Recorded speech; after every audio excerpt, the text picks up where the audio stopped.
Good morning student, class 10th। आज अपन पढ़ेंगे, इसके अंदर थर्ड पैराग्राफ दिया हुआ है। फटिक सिलानी सो सुधरियो सुधा मंदिर, उदती दधी को सो अधिकाई उमंगे अमंद। बाहर ते भीतर लो भीति न दिखाए, देवदूत को सो फैन फैलियो आंगन फरस मंद। तारासी तरुणी तामे ठाडी झिलमिलाती होती, मोतिन की ज्योति मिलियो मलिका को मकरंद। आरसी से अंबर में आभासी उजारी लागे, प्यारी राधिका को प्रतिबिंब सो लागत चंद। फटिक का मतलब होता है स्फटिक, शिलानी यानी पत्थर, यानी ऐसा पत्थर जो पारदर्शी होता है। यानी आकाश के बारे में बताया गया है कि आकाश में किस प्रकार चांदनी फैली हुई होती है।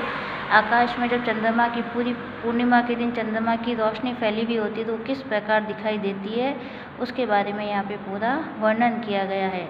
तो फटिक शिलानी यानी ऐसे सफ़ेद पारदर्शी पत्थरों से सौ सुधरियो यानी बना हुआ, सुधा मंदिर यानी सुधा यानी अमृत रूपी चांदनी का मंदिर। तो ऐसा लगता है कि चांदनी से भरा हुआ सफ़ेद पारदर्शी शिलाओं से बना हुआ मंदिर रूपी भवन है। उदती दधी कोसो अधिकाई उमंगे अमद। उदती का मतलब होता है समुद्र, दधी का मतलब दही, अधिकाई मतलब अधिक, उमंगे यानी उमड़ रहा है, अमद यानी तीव्रता से। तो ये जो उदती यानी समुद्र, चांदनी का जो समुद्र है दही के समान, दही कैसा होता है सफ़ेद होता है, चांदनी भी सफ़ेद होती है। तो आकाश के अंदर चांदनी का जो समुद्र है, दही रूपी जो समुद्र है, वह अधिक उमंगे लेकर चारों ओर उमड़ रहा है। तो आकाश में क्या है, सफ़ेद पारदर्शी पत्थरों से बना हुआ चांदनी रूपी भव्य मंदिर बना हुआ। यानी आकाश हमारा कैसा है, सफ़ेद पत्थरों से बना हुआ चांदनी रूपी, अमृत के समान चांदनी रूपी सुंदरता लिए हुए बना हुआ है। और उसी आकाश के अंदर चांदनी क्या करी है, चांदनी इसमें समुद्र के समान, दही के समुद्र के समान अधिक उमंगे ले लेके उमड़ रही है। बाहर ते भीतर लो भीति न दिखे देव, यानी बाहर से भीतर तक भीत न दिखे, यानी कोई भी किसी प्रकार की दीवार नहीं दिखाई दे रही है कि हे ईश्वर, आकाश के अंदर किसी प्रकार की कोई दीवार नजर नहीं आ रही है। दूध कोसो फैन फैलियो आंगन फरस बंद। दूध को यानी दूध, फैन यानी झाग, फैलियो यानी फैला हुआ, आंगन यानी आंगन, फरस बंद यानी सफ़ेद पत्थरों से बनी हुई कैसी पारदर्शी पत्थरों से बना हुआ जो आंगन है, जो आकाश है वो सफ़ेद पारदर्शी पत्थरों से बना हुआ जो आंगन है, उसके अंदर दूध के झाग के समान चांदनी फैली हुई है।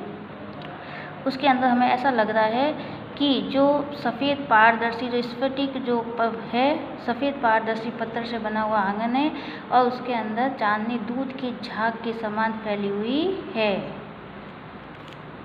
तारासी तरुणी तामे ठाडी झिल मिलाती होती। तारासी यानी तारों सी तरुणी यानी युवती, यानी जो तारिकाएं हैं, तारासी तरुणी का तो होगा यहाँ पे युवती का अर्थ होगा नहीं, तारों से बनी हुई जो तारिकाएं हैं यानी तारों का जो समूह है वह उसमें खड़ी है, झिल मिलाती होती।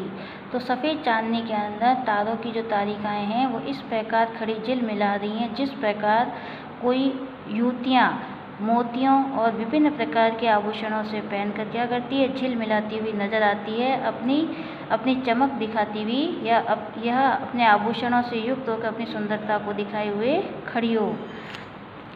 मोतिन की ज्योति मिलियो मलिका को मकरंद। मोतियों की ज्योति इस प्रकार चमक रही है मानो मल्लिका रूपी पुष्पों का जो सुगंध होता है, मकरंद मतलब उसका रस या उसके सुगंध की सुगंध चारों ओर फैलती है।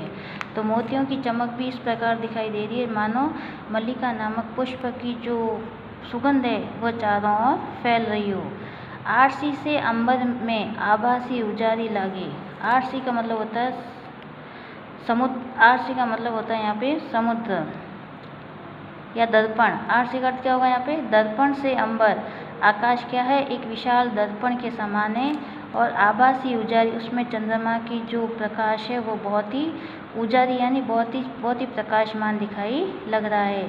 तो आकाश रूपी दर्पण के अंदर चंद्रमा का प्रकाश उसका प्रकाश बहुत ही शोभा पा रहा है मानो ऐसा लग रहा है चंद्रमा जैसे प्यारी राधिका को प्रतिबिंब सो लगत चंद्र। ऐसे लग रहा है मानो प्यारी राधिका का जो मुख है, मुख का जो प्रतिबिंब है, मुख का जो प्रतिबिंब चंद्रमा के समान है। यानी राधिका धरती पर खड़े होकर आकाश को निहार रही है, उसका मुख क्या है, चंद्रमा के समान यानी चंद्रमा के प्रतिबिंब के समान दिखाई दे रहा है। तो इस पूरे पैराग्राफ का ये अर्थ निकलेगा कि फटिक शिलानी सो सुधरियो, कि आकाश क्या है, सफ़ेद पारदर्शी पत्थरों से बना हुआ चांदनी युक्त या चांदनी से भरा हुआ मंदिर या भवन है। उसके अंदर दही का जो समुद्र है, चांदनी जो दही रूपी समुद्र के रूप में अधिक उमंगे ले लेके उमड़ रही है। चांदनी इतनी प्रकाशमान दिखाई दे रही है। बाहर से भीतर लो भीति न दिखावे देव, बाहर से भीतर तक किसी प्रकार की कोई दीवार दिखाई नहीं दे रही है। दूध कोसो फैन फैलियो आंगन फरस बंद, जो सफ़ेद स्फटिक या पारदर्शी पत्थर से बना हुआ जो आंगन है, आकाश रूपी जो आंगन है, उसके अंदर चांदनी दूध के झाग के समान फैली हुई नजर आ रही है। तारासी तरुणी तामे थाडी झिलमिली होती, तो तारा की जो समूह है, तरुणी का मतलब यूँ तो युवती होता है, तो यहाँ पे अपन लिखेंगे तारों की जो समूह यानी तारिकाएं हैं, वह झिलमिलाती हुई चांदनी के अंदर खड़ी दिखाई दे रही हैं। जिस प्रकार कोई युवती विभिन्न प्रकार के मोतियों के या अनेक अन्य आभूषण पहनकर झिलमिलाती हुई या शोभा पाती हुई दिखाई देती हैं। मोती की ज्योति मिलियो मल्लिका को मकरंद, मोतियों की ज्योति इस प्रकार नजर आ रही है जिस प्रकार मल्लिका नामक पुष्प से उसके रस की जो सुगंध है, फूलों के रस की जो सुगंध है चारों ओर फैल जाती है, उसी प्रकार मोतियों की ज्योति भी आकाश में चारों ओर फैल जाती है। यानी तारे रूपी जो मोती हैं वह चारों ओर अपना प्रकाश फैलाए हुए रहते हैं। आरसी से अंबर में आभासी उजारी लागी, आरसी यानी आरसी का मतलब होता है यहाँ पे दर्पण। आकाश रूपी दर्पण में चंद्रमा का जो प्रकाश है वह बहुत ही सुंदर या शोभायमान या सुंदर लगता है। मानो ऐसे लगता है जैसे प्यारी राधिका जो धरती से आकाश की ओर देख रही है, उसके मुख के प्रतिबिंब के समान चंद्रमा दिखाई दे रहा है। अब जो 9 जुलाई को जो आपको काम मिला था उसके अंदर अर्थग्रहण संबंधी प्रश्न थे, उसके सराहना संबंधी प्रश्न बचे हुए थे, तो आपको काव्यांश नंबर 3 के सराहना संबंधी प्रश्न और काव्यांश नंबर 2 के सराहना संबंधी प्रश्न और काव्यांश नंबर 3 के अर्थग्रहण और सराहना संबंधी प्रश्न आपको करने हैं। इसमें ये दिए हैं, इसमें ये अर्थग्रहण संबंधी प्रश्न दिए हैं। आपको सबसे पहले तो आपको ये वाले सराहना संबंधी प्रश्न करने हैं, उसके बाद आपको अर्थग्रहण संबंधी प्रश्न करने हैं। उसके बाद ये पीछे दिए हुए यहाँ पे सराहना संबंधी प्रश्न ये दिए हुए हैं, ये भी आपको क्या करने हैं। तो आपको काव्यांश 2 के सराहना संबंधी प्रश्न और काव्यांश 3 के अर्थग्रहण और सराहना संबंधी प्रश्न करने हैं। इसके आगे का जो भाग है अपन अगली बार पढ़ेंगे।